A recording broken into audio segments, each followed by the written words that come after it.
कार्तिक स्वामींचं चरित्र आपण पाहिलं. आता महादेवाची दुसरी संतान, त्यांचं चरित्र आपल्याला पाहायचं. भगवान भोलेनाथाचे जे दुसरे पुत्र आहेत ते थोडेसे विशेष आहेत, अद्भुत आहेत.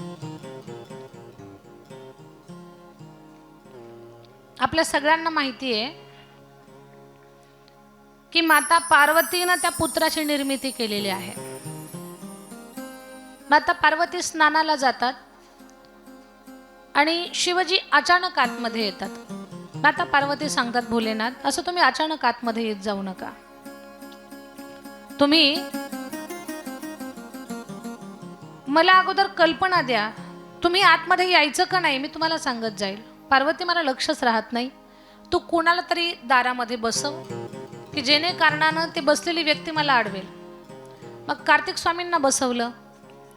कार्तिक स्वामींनी शिवजींना तर अडवलं नाहीच, पण वडिलांच्या खांद्यावर बसून आतमध्ये गेले. माता पार्वती चिडल्या, रागात आल्या. कार्तिक, काय सांगितलं होतं? मी स्नान करत असताना कुणालाच आतमध्ये येऊ द्यायचं नाही. आई, मला लक्षच नाही. 1 वेळा, 2 वेळा, 3 वेळा. माता पार्वती एक दिवस खूप रागात आल्या आणि कार्तिकला त्यांनी कानात ओढली, एक बडबड केली, कार्तिक, तू माझं ऐकत नाही, तू माझा मुलगा नाही. कार्तिक स्वामींनाही फार वाईट वाटलं की आई आपल्याला मारते, तू माझा मुलगा नाही म्हणते. कार्तिक स्वामी पण म्हणतात, आई, तू माझी खरी आई नाही. दोघंही दुःखी झाले, रडायला लागले. महादेवानं सांगितलं, पार्वती, अशी रडू नको, लेकरू आहे ते, कळत नाही त्याला. पण एक माझं ऐक, तुझं ऐकणारा, तुझ्या आज्ञेत असणारा असा एक मुलगा तू तयार कर की जो तुझं ऐकल. माता पार्वती विचारच करत होत्या, कसा मुलगा तयार करू. माता पार्वती स्नान करताना अंग चोळताय आणि मग मळ निघाला. त्या मळाला मुलाचा आकार दिला. आपल्या ठाण्यामध्येच कथा करत होते मी कोरोनाच्या अगोदर, शिवमहापुराण कथा. आणि तिथे कथा करत असताना मी सांगितलं की माता पार्वतीनं अंगावरच्या मळापासून मुलगा बनवला. एका छोट्या मुलानं विचारलं, म्हणे, दीदी, माता पार्वतीनं अंगावरच्या मळापासून मुलगा बनवला? म्हटलं हो. म्हणे, मग एवढा मळ तयार होण्यासाठी माता पार्वतीनं किती दिवस आंघोळ केली नसेल? म्हणे, मी जर रोज आंघोळ नाही केली ताई मला मारते. माता पार्वती देव असून किती दिवस आंघोळ केली नाही? मी म्हटलं, बाळा, किती दिवस आंघोळ केली नाही हे काही मला माहिती नाही, पण मळ कोणता होता तो तुला सांगते. आणि कोणता मळ होता? म्हणे, माता पार्वती स्नान करताना अंगाला उठण्याचा लेप देतात, उठण्याची ऊब घेतात. त्या उठण्याला मुलाचा आकार दिला होता. मूळ गणपतीचं आवाहन केलं आणि त्याच्यामध्ये प्राण ओतले. गणाधीश जो ईश सर्वा गुणांचा, मूळारंभ आरंभ तो निर्गुणाचा. नमो शारदा मूळ चत्वार वाचा, गमो पंथ आनंत या राघवाचा. जय जय रघुवीर समर्थ. मूळ गणपतीचं आवाहन केलं, प्राण ओतले, लेकरू उठून उभं राहिलं. तयार झालेलं मूल आईला म्हणतं, आई, माझं काम काय? बाळा, मी स्नान करत असताना कुणालाच आतमध्ये येऊ द्यायचं नाही, हेच तुझं काम.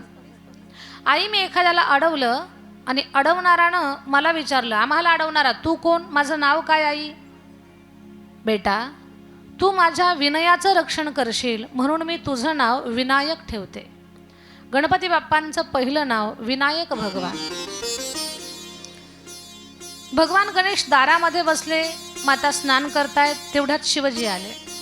बाळानं अडवलं, तुम्ही आतमध्ये जाऊ शकत नाही. शिवजी बोलले, का? माझ्याच कैलासात मला अडवणारा तू कोण? बोले, मैं माता पार्वती का बच्चा हो, पार्वती का पुत्र यानी मेरा बेटा, आपका नहीं, खाली माँ का. ठीक है बेटा, आप पार्वती के पुत्र हो, इसका मतलब है आप मेरी संतान हो, मेरे पुत्र हो. नहीं, मैं आपको अंदर नहीं जाने दूंगा. शिवजी कहने लगे, बेटा मुझे अंदर जाने दो. नहीं पिताजी, मैं आपको नहीं जाने दूंगा. मी जाणार नाही, जाऊ देणार, यातच वाद पेटला आणि एवढं प्रचंड भांडण जुंपलं की की त्याच्यामध्ये शिवजी क्रोधात येऊन बाळाचं मस्तक ताडकन उडवतात. तुटलेलं मस्तक माता पार्वतीच्या ओटीमध्ये येऊन पडतं. माता रडू लागते, स्वामी हे काय केलं तुम्ही? जे लेकरू माझ्या आज्ञेत आहे त्याचं मस्तक तोडता आणि जे आज्ञा मोडतं त्याला खांद्यावर घेऊन येता. असं का केलं तुम्ही? माझा मुलगा जिवंत करून द्या. शिवजी म्हटले, रडू नको, बाळाला जिवंत करतो. नंदी महाराजांना सांगितलं, जा नंदी महाराज, जे मूल पशुचं असेल, पक्षाचं असेल किंवा प्राण्यांचं असेल, आईपासून दूर आहे, उत्तर दिशेला डोकं करून झोपलेलं आहे, त्याचं मस्तक तोडून आणा.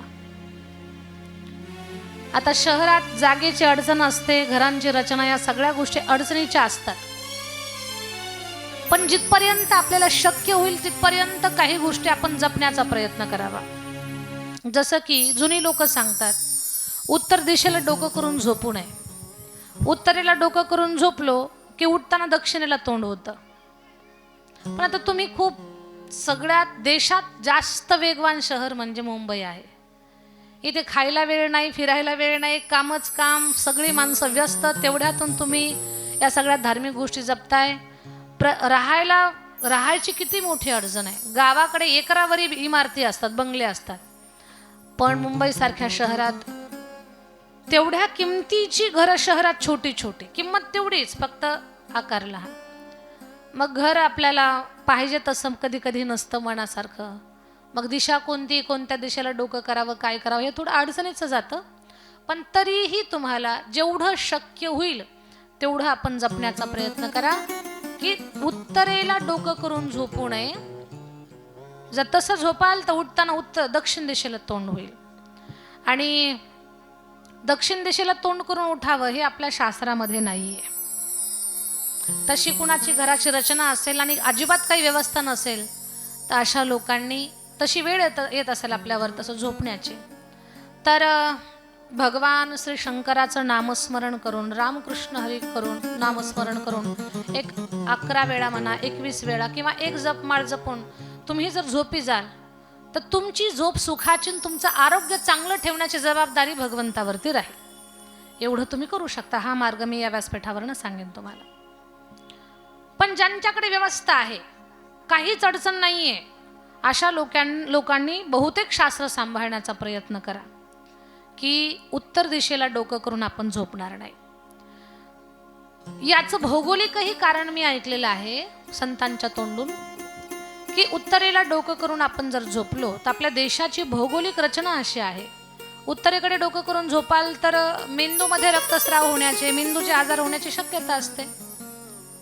त्या कारणानं उत्तरेकडे डोकं करून झोपू नये असं आपली जुनी लोक सांगतात. जुन्या लोकांनी खूप काही गोष्टी जपलेल्या आहेत, सांभाळलेल्या आहेत. जसं की दारात झाडू ठेवू नये, म्हणजे बाहेरची माणसं आली लगेच त्यांची नजर आपल्या घरातल्या झाडूवरती पडेल, अशा हिशोबात कधी घरात झाडू ठेवायचा नाही. झाडू नेहमी लपवून दडवून ठेवायचा, त्याचे जास्त हाल होऊ द्यायचे नाहीत. म्हणजे त्याचे कांड्या पडलेल्या आहेत, झाडूची पानं पडलेली आहेत, अशी त्याची अतिशय वाईट अवस्था कधी करायची नाही. ओल्यामध्ये कधी झाडू फिरवायचा नाही. देवपूजा, ईशान्य कोपरा असतो, ईशान्य कोपऱ्यात, तर ईशान्य कोपऱ्यात कधी झाडू ठेवायचा नाही. लक्ष्मीपूजनाच्या दिवशी आपण झाडूची पूजा करतो, या गोष्टींची आपण काळजी घ्यायची. तुम्ही पश्चिम दिशेला व्यवस्थित दडून लपवून व्यवस्थित झाडू ठेवा. बाहेरून येणाऱ्या माणसाची त्याच्यावर नजर पडणार नाही याची काळजी घ्या, त्याचे हाल होऊ देऊ नका. आणि आणखी काही गोष्टी आहेत. सकाळचा स्वयंपाक केला तर छोटीशी भाकरी, आता गाय तर तुम्हाला उपलब्ध होणार नाही, पण ज्या गॅसवर शेगडीवरती तुम्ही स्वयंपाक करता, छोट्याशा भाकरीचा तुकडा त्याला गूळ तूप लावून लगेच तुम्ही त्याच्यामध्ये देऊ शकता, अग्नीला आहुती द्या. या काही गोष्टी जपण्याचा प्रयत्न करा तुमच्या वेळेनुसार, या सगळ्या गोष्टीनुसार. त्याचबरोबर संध्याकाळी तुमचं जेवण झालंय, रात्रीचे भांडे रात्री स्वच्छ करा. ज्या माझ्या माऊलीला वाटतंय की घरात रोगराई येऊ नये, आपल्या घरामध्ये रोगराई तर नसावी पण आलेली लक्ष्मी टिकावी, सोपी सोपी छोटी छोटी सूत्र आहेत. रात्रीचे भांडे रात्री स्वच्छ करायचे. पण ज्या मातावर्ग वयोवृद्ध आहेत, मुलगा सून हे नोकरीच्या उद्देशानं खूप दूर आहेत आणि यांना होत नाहीये, मग हाताखाली आपण कोणीतरी कामाला लावलं, ते सकाळी येऊन भांडे घासतंय, तर तिथे सुद्धा तुम्ही रामकृष्ण हरी म्हणून त्या सगळ्या भांड्यावर त्याचं पाणी सोडा थोडंसं, ही एक काळजी घ्या. पण ज्या माऊल्या घरातली सगळी स्वच्छता स्वतः करतात, कोणी हाताखाली नाही, आरोग्य पण चांगलं आहे, त्या माझ्या ताईंनी रात्रीच्या स्वयंपाकाचे भांडे, जेवणाचे भांडे रात्री स्वच्छ करा, जेणेकारणानं घरात लक्ष्मी टिकून राहील आणि सगळ्यांचं आरोग्य चांगलं राहील. मग रात्रीच्या स्वयंपाकाचे भांडे कधी स्वच्छ करायचे? मेकअपला जेवढा वेळ लागतो ना त्यापेक्षा कमी वेळात होऊन जाते पाहते. रात्रीच्या स्वयंपाकाचे भांडे कधी स्वच्छ करणार? रात्रीच. खूप छान. मग ते तुम्ही करा किंवा कुणाकडनं करून घ्या, तुम्हाला वाटतंय तसं करा, पण रात्रीच्या स्वयंपाकाचे भांडे रात्रीच. खूप मोकळ्या मनानं हसलात. प्रॅक्टिकल नाही ना हा प्रयोग काही सांगण्याच्या अगोदर. तशा माझ्या कथा ऐकायला येणाऱ्या सगळ्या माझ्या माता माऊल्या सुसंस्कारित आहेत, ज्ञानोबा तुकोबारांची उपासना करणाऱ्या आहेत, म्हणून त्यांना त्यांचा धर्म कळतोय. आणि तुम्ही खूप छान आहात, खूप छान. तुमचं कौतुक करावं तेवढं कमी आहे. तुम्ही साक्षात लक्ष्मी स्वरूप आहात. तुमच्या सगळ्यांचं कल्याण आणि मंगलमय हो, एवढीच मी भगवान शंकराच्या चरणी प्रार्थना करेन. नमः पार्वती पती शिव हर हर हर महादेव. उत्तर दिशेला जे मस्तक करून झोपला असेल ते बाळ त्याचं मस्तक तोडून आणा. मग मनुष्याचं असेल पशुचं असेल. नंदी महाराज गेले, हत्तीचं पिलू झोपलं होतं तसं कापलं मस्तक घेऊन आले, बसवलं हत्तीचं मस्तक, लेकरू उठून उभं राहिलं. पण आई म्हणते याला देव कोण म्हणाल? मस्तक पशुचं, धड देवतांचं, धड मनुष्याकृती. पार्वती काळजी करू नको, यानं तुझी आज्ञा मान्य केली. आईचा शब्द सांभाळण्यासाठी यानं मस्तक तोटू दिलं, पण लेकरू झुकलं नाही. या लेकरानं स्वतःचं काम सोडलं नाही. आईच्या शब्दाला जे जागे राहतात ते जगामध्ये पहिला मानाला पात्र होत असतात. विश्वातला पहिला पूजेचा मान, कोणत्याही पूजेचा मान. तुझ्या गणेशाच्या अगोदर पूजा होईल, त्याला तो सन्मान मिळेल, मग पुढची पूजा चालू होईल. गणेशाची पूजा जोपर्यंत होत नाही तोपर्यंत पुढच्या पूजेची मान्यता नाही. गणपती बाप्पांनाही आशीर्वाद मिळाले आणि यातून आपण शिकायचं, जे लेकरू आई वडिलांची आज्ञा मान्य करतं, आईच्या शब्दासाठी प्राणपणाला लावतं, त्या लेकराचा मान जगामध्ये वाढलेला असतो. गणपती बाप्पा एवढं महत्त्व त्या माणसाला, त्या लेकराला समाजामध्ये असतं. म्हणून भगवान गणेशजी, त्यांची ही कथा. गणपती बाप्पा हळूहळू लहानाचे मोठे होतात, दोन्ही भावंड. आणि मग पुन्हा लग्नाचा विषय. माता पार्वती म्हणतात गणपतीचं लग्न करू, जरा तब्येतीनं जाड व्हायला लागले. महादेव म्हणतात अगं गणपती तब्येतीनं मोठा झाला पण वयानं लहान आहे, कार्तिकाचं अगोदर लग्न करू, लेकरू वयानं मोठा आहे. नाही म्हणायचं त्याची तब्येत थोडीशी नाजूक दिसते, काही काळजी करू नका, अगोदर गणपतीचं लग्न करू. दोघांचीच लागली भांडणं, कुणाचं लग्न करायचं. नारदजी म्हटले लग्न हे तब्येतीवरती किंवा वयावरती नसतं, मग लग्न हे त्या लेकराचा, त्या मुलाचा बल आणि बुद्धीचा किती विकास झाला त्याच्यावरती असतं. तब्येत चांगली आहे, वय योग्य आहे, बुद्धीचा विकास झालेला आहे, मुलगा लग्नासाठी योग्य. फक्त वय वाढलंय आणि बुद्धिमतीमंद आहे, ते लग्नास योग्य नाही. वय वाढलंय पण सारखंच आजारी आहे, आरोग्य त्याचं, तब्येत चांगली नाही, ते सुद्धा लग्नास योग्य नाहीये. बल बुद्धीचा विकास ज्याचा झाला त्याचं लग्न लावा. आणि मग कसं कळणार? म्हणे परीक्षा घ्या पोरांची. पाठवलं, जो पृथ्वीला प्रदक्षिणा पूर्ण करून येईल त्याचं लग्न अगोदर होईल. कार्तिक स्वामी पहिल्यासारखेच पळाले, पृथ्वीला प्रदक्षिणा मारायला गेले, पण गणपती बाप्पांनी आई वडिलांना प्रदक्षिणा केली. आणि मग सांगितलं आई बाबा, पृथ्वी प्रदक्षिणेचं पुण्य, आई वडिलांच्या प्रदक्षिणेचं पुण्य एकच असेल तर माझंच लग्न अगोदर लावा. गणपती बाप्पांचं लग्न लावलं. रिद्धी सिद्धी या 2 मुलींसोबत लग्न झालं. लग्नही झालं, 2 मुलंही झाले. गणपती बाप्पांच्या 2 मुलांचं नाव शुभ आणि लाभ. ज्या घरात गणेशाचं पूजन असतं त्या घराला शुभ लाभ प्राप्त होत असतात. लग्न प्रसंगी गणपतीचं चित्र काढून उजव्या भागाला शुभ, डाव्या भागाला लाभ जे लिहितो, हे शुभ लाभ कोण आहेत? तर ते गणपतीचे पुत्र आहेत.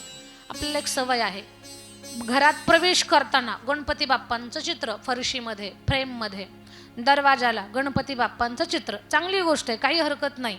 पण जसं तुम्ही एंट्रीला गणपती बाप्पांचं चित्र फरशीमध्ये, फ्रेममध्ये लावता, दरवाजाला लावता, तसं एक काम करा. प्रवेश करून आतमध्ये गेल्यावर सुरुवातीला जिथं चित्र आहे गणपतीचं बाहेरून, तसं पाठीमागणं आतून लावून टाका एक गणपतीचं चित्र.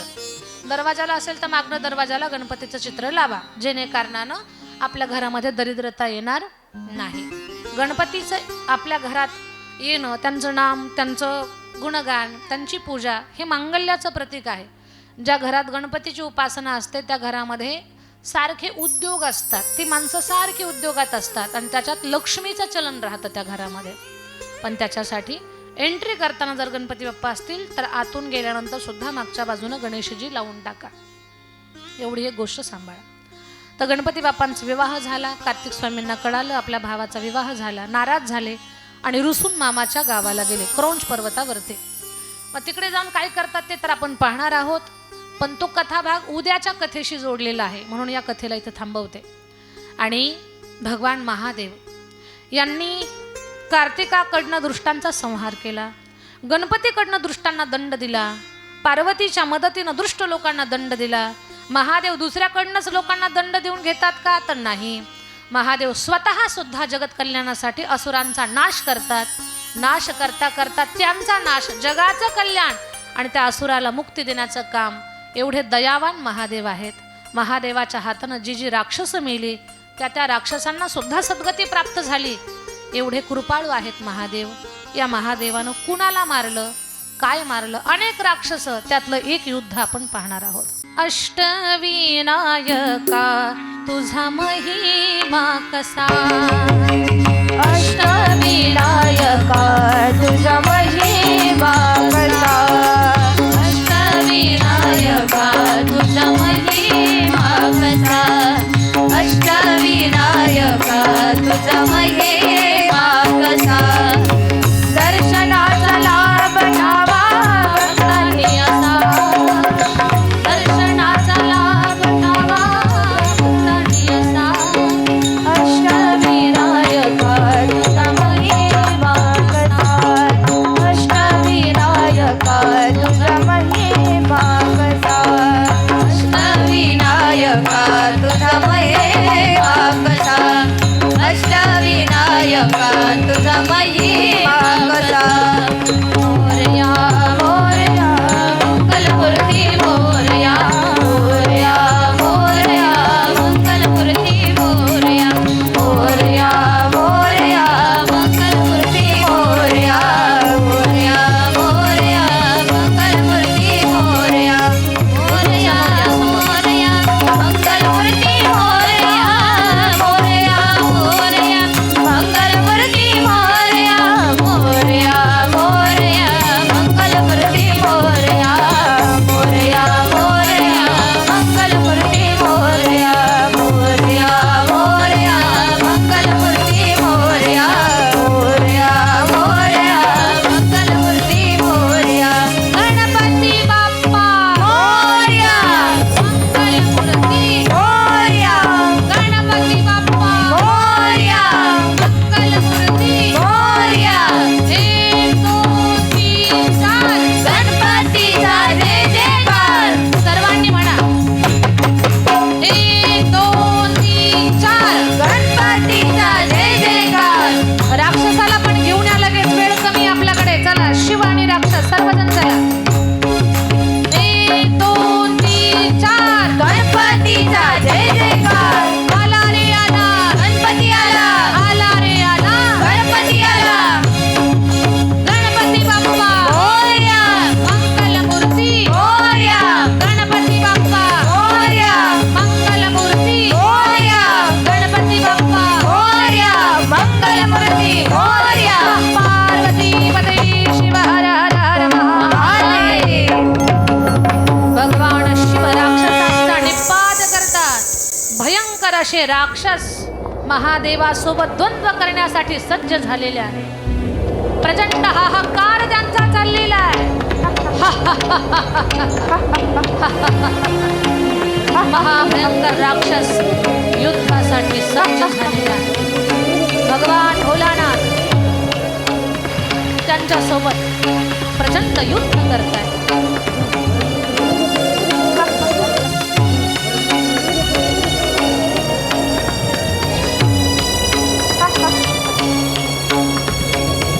शिवजीचं राक्षसांसोबत युद्ध चालू झालेलं आहे.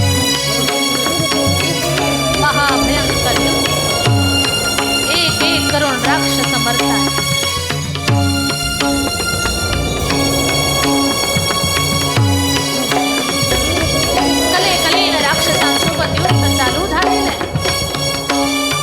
संकार चाललेला आहे पृथ्वीवरती उन्माद होत आहे महाभयंकर युद्ध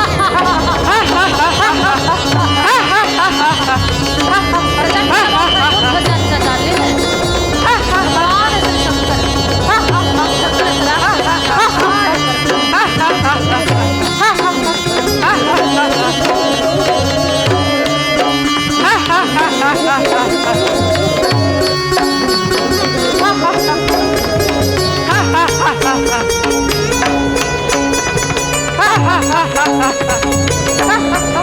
एकच प्रहार केला आणि राक्षस जमिनीवरती कोसळला तर ते शेवटी प्रचंड युद्ध चालू झालं